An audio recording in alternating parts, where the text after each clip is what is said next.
최근 열린 시상식에서 배우 진성규 씨가 객석에서 아이처럼 울어서 현빈 씨를 비롯한 동료 배우들이 달래는 모습이 또 저렇게 포착이 되기도 했어요. 정말 아이같이 우는 모습인데 왜 저렇게 눈물을 쏟은 거예요? 사실상 오열을 하는 모습을 보이면서 슬픈 일이 있나 싶으실 수도 있는데 네. 매우 기쁜 일이 있었기 때문입니다. 아내가 상을 탔기 때문인데요. 사실 7년 전에는 저 자리에서 배우 진성규 씨가 나무조연상을 탄 바 있거든요. 그런데 7년 후인 최근에는 아내가 여우조연상을 타게 된 겁니다. 예. 굉장히 기쁜 소식이었고요.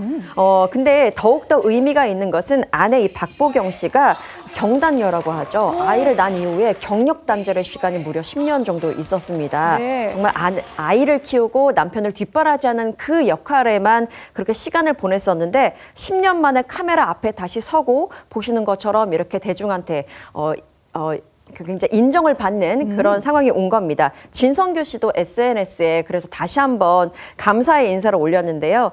같은 시상식에서 레드카펫을 밟는 날이 왔으면 좋겠다라고 생각을 했었는데 오랜 시간 참고 기다리고 기도하고 바랐던 순간이 이렇게 생각보다 빨리 찾아왔다라면서 결혼식 이후에 두 번째로 입는 드레스가 참 감동이었고 다시 한번 모든 분들께 감사드린다라고 인사를 전했습니다. 네티즌들의 반응도 눈물 날 만큼 감동 있는 부부다라고 축하를 다시 한번 전했네요. 네.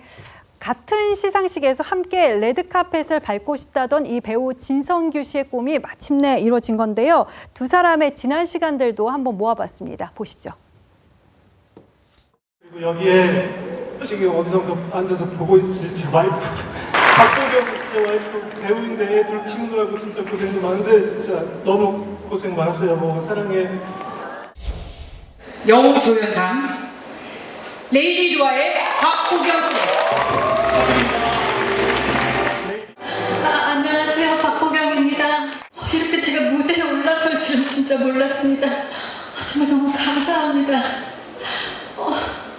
무슨 말을 해야 될지 진짜. 정신 차려. 정신 차리겠습니다. 저보다 더 놀라고 많이 울고 있는 남편 진성규 씨. 잃어버릴 일 없는 같은 모양의 트로피가 생겼습니다. 여보 오늘부터 1일. 네, 보셨습니다마는 객석에서 오열하는 진성규 씨인데 정작 또 아내가 긴장하는 모습을 보이니까는 눈물을 그치면서 정신 차려 이렇게 또 외치는 모습을 볼 수도 있었습니다. 그렇습니다. 과거에 진성규 씨가 이제 범죄도시로 당시에 나무조연상을 수상을 했을 때 그러고 나서 아내가 진성규 씨한테 정신 차려 이렇게 이야기를 한 적이 있다라고 하거든요. 근데 그 단어를 이번에 이제 아내가 상을 받고 나서 진성규 씨가 똑같이 이제 정신 차려 이렇게 돌려준 건데 사실 그때 당시에 이제 범죄도시로 상을 받고 나서 진성규 씨가 당시 상이 만족감을 주기도 했지만 그게 또 무게감이 또 있었다라고 하거든요. 그래서 무게감이 있었고 그때 시선이 달라지고 나도 이제 달라져 있는 내 모습이 무서웠다라고 하니까 아내가 그때 정신 차려라고 이야기를 해줬었다라고 합니다. 예. 그래서 이 정신 차려라는 단어가 이 부부한테는 특별한 단어인 것 같습니다. 네.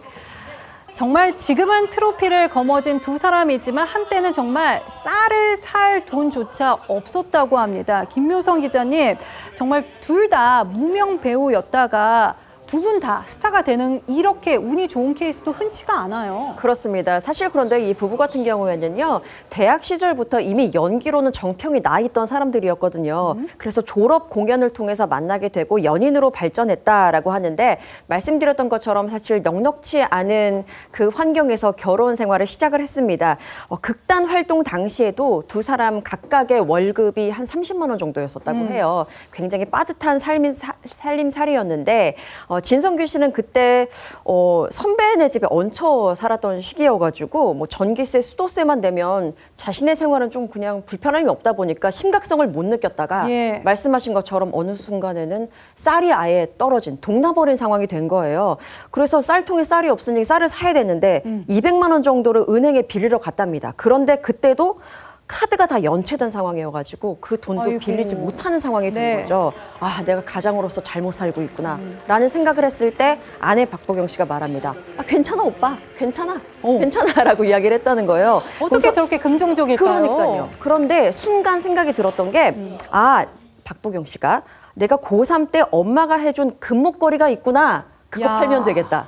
라고 생각해서 진짜 그거를 팔고 쌀을 사와서 쌀 해결됐어 라고 아주 밝게 이야기를 건넸다는 겁니다. 사실 굉장히 힘든 상황이었는데 정말 꿈을 향해서 원팀으로 나아가던 이 부부가 결국 끝내 이렇게 많은 사람들에게 인정을 받는 일을 맞이하게 되면서 많은 분들이 함께 기뻐하는 것으로 보입니다. 네, 굉장히 두 분 다 거칠고 센 캐릭터들을 많이 했던 분들인데 또 저렇게 시상식장에서 울고 있는 모습을 보니까는 마음이 또 좋기도 합니다.